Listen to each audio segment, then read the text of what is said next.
திருச்சிற்றம்பலம். ஸ்ரீ பரஞ்சோதி முனிவர் அருளிய திருவிளையாடல் புராணம் பாகம் 123 மதுரை காண்டம். வேதத்துக்கு பொருள் அருளிச் செய்த படலம் பகுதி 25.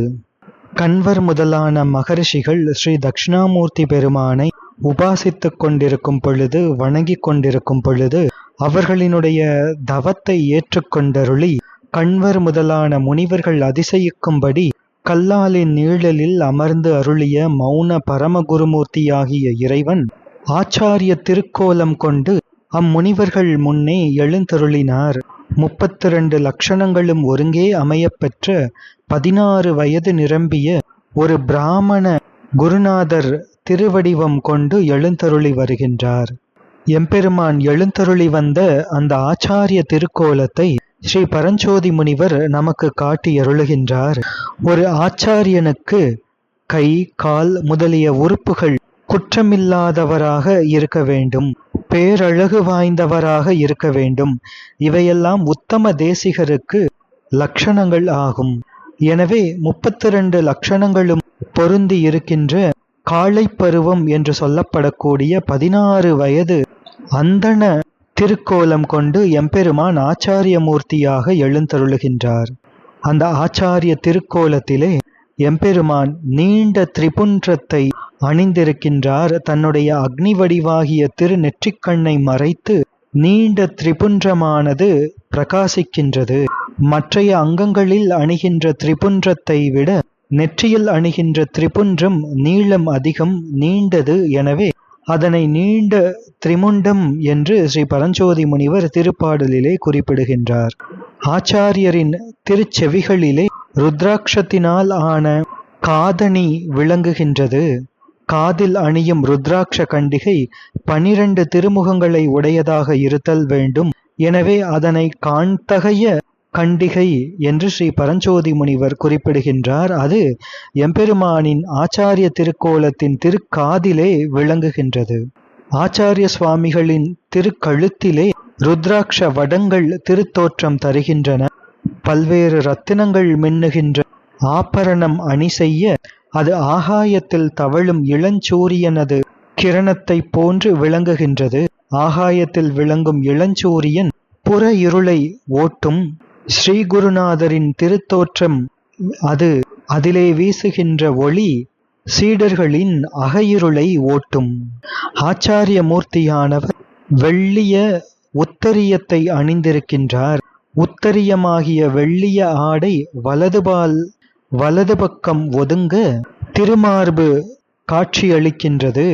பிராமண தேசிகர் தரிக்க வேண்டிய முத்திரைகளிலே உத்தரியம் அது வெண்பட்டாக வெள்ளை நிற உத்தரியமாக இருக்க வேண்டும். எனவே அத்தகைய உத்தரியம் பெருமானின் திருமார்பில் வலதுபுறம் ஒதுங்கி நிற்க, முத்துக்களை இடையிடையிட்டு கோவை செய்து புனைந்த ருத்ராட்ச மாலை ஆச்சாரிய மூர்த்தியின் திருமார்பிலை விளங்குகின்றது. இந்த ருத்ராட்ச மாலையானது வெள்ளிய உபவீதத்தோடு திருமார்பிலே திருத்தோற்றம் கொடுக்கின்றது. 7 பூநூல் தரிக்க வேண்டியது முறைமை என்றாலும் ஒவ்வொரு பூநூலும் 9 இழையால் முறுக்கிய ஒவ்வொரு நூலால் அமைந்த 3 நூல். எனவே முத்தவள நூலினொடு என்று ஸ்ரீ பரஞ்சோதி முனிவர் விளக்குகின்றார். இவ்வாறு ஆச்சாரிய மூர்த்தியின் திருவுருவ பிரகாசத்தால் முனிவர்களை அனாதியில் மறைத்த ஆணவ இருள் சிதைகின்றது. அந்த தேசிகரின் திருப்புஜங்களிலே ருத்ராட்ச வடங்கள் திகழ்கின்றன. 2 திருக்கரங்களிலும் ருத்ராட்ச வடங்கள் திகழ்கின்றன. எம்பெருமான் இயல்பாக தன்னுடைய திருபுஜங்களிலே அணிந்த சர்பத்தை அணியாமல் தாம் எடுத்துக்கொண்டருளிய ஆச்சாரிய திருத்தோற்றத்திற்கு ஏற்றபடி ருத்ராட்ச மாளிகைகளை திருபுஜங்களிலும் திருக்கரங்களிலும் அணிந்திருக்கின்றார். தன் திரு இடுப்பிலே வெள்ளிய ஆடையால் ஆகிய கோவணத்தின் அருகில் பட்டிகை சூழ்ந்து ஒளி வீசியது. மலர்ந்த சிவந்த திருப்பாதங்கள் அவை திருவடி தாமரைகள். அந்த திருவடி தாமரைகள் மேல் வளைந்து கிடக்கின்ற சிலம்புகள் ஒலிக்கின்றன. தாமரை மலர் போன்ற பாதங்களிலே சிலம்புகள் ஒலிப்பது வண்டுகள் இசைப்பாடுவது போன்று இருக்கின்றது. தொண்டர்களினுடைய மாசினை அகற்றும் திருவடியின் மேல் வீரக்கழல் முழங்கியது. அடியார்களினுடைய அறிவிலே இருக்கின்ற ஆணவ மலத்தை வீழ்த்தி அடியார்களினுடைய முடியில் சூட்டும் தாமரை மலர் போன்ற திருவடி அந்த திருவடிகள். அதிலே வெற்றியை உடைய வீரகண்டை முழங்குகின்றது. ஆன்மாக்களின் குற்றங்கள் அவை விகல்பம், சங்கல்பம், குரோதம், மோகம், கொலை, துன்பம், அகங்காரம், நகை என்பவை. இவற்றுக்கு காரணமாக இருப்பது ஆணவ மலம். அது உள்ளே இருக்கின்ற இருள். வெளியே இருக்கின்ற இருளானது அது பௌதிக இருள். அது வெளியே இருக்கின்ற பொருட்களை மறைக்கும், ஆனால் தன்னை புலப்படுத்தி நிற்கும். இருளாக இருக்கின்ற சமயத்திலே மற்றைய பொருட்களை நாம் பார்க்க முடியாது, ஆனால் மற்றைய பொருட்களை மறைத்து இருக்கின்ற இருள் என்பதனை நம்மால் உணர்ந்து கொள்ள முடியும். அது புற இருள். ஆனால் ஆணவம் என்கின்ற அகையிருளானது ஆன்மாக்களுக்கு விஷயமாகின்ற பொருட்களையும் மறைத்து அது தன்னையும் மறைத்து நிற்கும். எனவே உயிர் தாம் ஆணவ வயப்பட்டு இருக்கின்றோம் என்பதையும் அறியாது. அப்படிப்பட்ட ஆணவமலம் என்கின்ற அகையிருளை ஓட்டுகின்ற திருவடி குருநாதரின் திருவடிகள். ஆணவ மலத்தை வெற்றி கொண்டதால் ஆச்சாரியரின் திருவடியிலே வீரக்கழல் விளங்குகின்றது. தம் எதிரே இருக்கின்ற முனிவர்களின் கருவி கரணாதிகளின் ஆரவாரங்களை ஓட்டச் செல்கின்ற பரநாதம் அது ஆச்சாரியமூர்த்தியின் திருவடியிலே இருக்கின்ற சிலம்புகள் புலம்புகின்ற நாதம். இதனையே போற்றிப் பகுரடையில் வீட்டின்ப வெள்ளத்து அழுத்திவிடும் தாளினும் அடியார் உள்ளத்தினும் பிரியா ஒண் சிலம்பும் கள்ளவினை வென்று பிறப்பறுக்கச் சாத்திய வீரக்கழலும் என்று போற்றி பகுரடையில் வருகின்றது. அத்தகைய ஆச்சாரிய திருமூர்த்தியின் திருக்கரத்திலே, வலது திருக்கரத்திலே குற்றமில்லாத பவித்திரம் விளங்குகின்றது. அவருடைய இடது திருக்கரத்திலே சிவஞான போதம் எழுதிய புஸ்தகம் விளங்குகின்றது. இதற்கு முந்தைய திருப்பாடலில் ஸ்ரீ மேதா தட்சிணாமூர்த்தியின் திருக்கரத்தில் இருக்கின்ற புஸ்தகம் வேத புஸ்தகம். அது சிவஞான போதம் என்கின்ற சாஸ்திரம் என்று பார்த்தோம். அந்த தட்சிணாமூர்த்தி பெருமானே தற்பொழுது ஆச்சாரிய திருவுருவம் கொண்டு எழுந்தருளி வரும் பொழுது, ஒரு பிராமண தேசிகராக எழுந்தருளி வரும் பொழுது, அவருடைய திருக்கரத்திலே இடது திருக்கரத்திலே இருப்பது சிவஞான போதம் எழுதிய புஸ்தகம் என்று ஸ்ரீ பரஞ்சோதி முனிவர் இங்கே வெளிப்படையாகவே இந்த திருப்பாடலிலே நமக்கு விளக்கி காட்டுகின்றார். ஏதமில் பவித்திரம் வலக்கரன் இமைப்ப போதம் வரை புத்தகம் இடக்கை அது பொற்ப ஓதி உணராது அலறி ஓலம் இடும் வேதம் பாதுகைகளாகி இரு பாதமலர் சூட என்று திருப்பாடல். வேதங்களே பாதுகைகளாகின்றன ஆச்சாரிய திருமூர்த்தியின் திருப்பாதங்களுக்கு. வேதங்கள் ஐயா என ஓங்கி ஆழ்ந்து அகன்ற நுண்ணியனே என்பது ஸ்ரீமத் மாணிக்கவாசக சுவாமிகள் அருளிய சிவபுராணம். அதனையே இங்கே ஸ்ரீ பரஞ்சோதி முனிவர் எடுத்து காட்டுகின்றார்.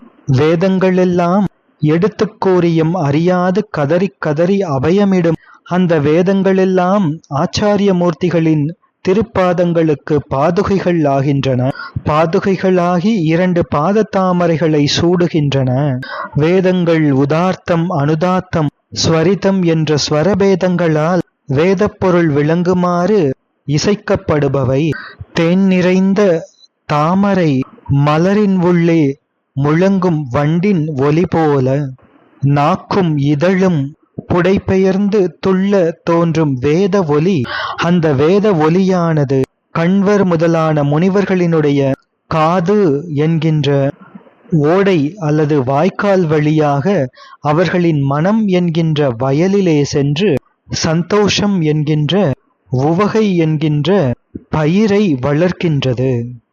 நாத தத்துவத்தின் முடிவாய் அளவில்லாத 4 வேதங்களின் முடிவில் ஞான வடிவாய் நிறைந்த என்றும் பழையராகி பூரணராய் உள்ள பெருமானார் குளிர்ந்த அழகிய புன்முறுவல் திருவாய் சிறிது அரும்ப கண்வர் முதலிய முனிவர்கள் காணும்படி கண் என்கின்ற புலன்களுக்கு வெளிப்பட்டு வெள்ளிடையில் வந்து நின்று அருளினார் எம்பெருமான் ஆச்சாரிய திருக்கோலம் கொண்டு. நின்மலமாகிய சிவம் மாயைக்கு அப்பாற்பட்டது. எனவே சுத்த மாயையின் காரியமாகிய நாத தத்துவத்திற்கும் அம்மாயையில் தோன்றிய விந்து தத்துவத்தின் காரியமாகிய வேதங்களுக்கும் அப்பாற்பட்டு நின்றது. எனவே அதனை நாத முடிவாகி என்றும், அளவில்லாத 4 வேதங்களின் முடிவில் ஞான வடிவாய் நிறைந்த என்றும் பழையராகிய பூரணர் என்றும் ஸ்ரீ பரஞ்சோதி முனிவர் போற்றுகின்றார்.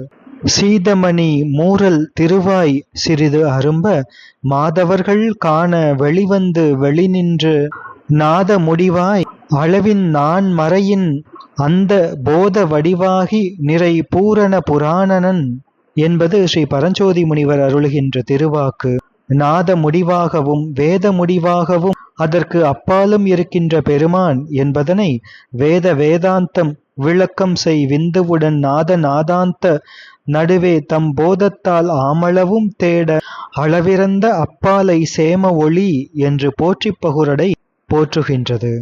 ஸ்ரீ தட்சிணாமூர்த்தி பெருமானே இவ்வாறு ஆச்சாரிய திருக்கோலம் கொண்டு எழுந்தருளி திருக்காட்சி தரவே வெள்ளிய பூரண சந்திரனைக் கண்டு ஆர்ப்பரிக்கின்ற கடலின் அலைகள் போன்று கடல் போன்று மாட்சிமைப்பட்ட பெரியோர்களாகிய முனிவர்கள் காளை பருவத்தை உடைய தேசிகரின் திருவுருவத்தை நோக்கி நீங்காத மகிழ்ச்சியாகிய வெள்ளம் மேல் எழுந்து ஓங்க ஆச்சாரிய சுவாமிகளின் திருவடித் தாமரைகளை தங்கள் சிரசின் மேல் சூட்டி வணங்குகின்றார்கள்.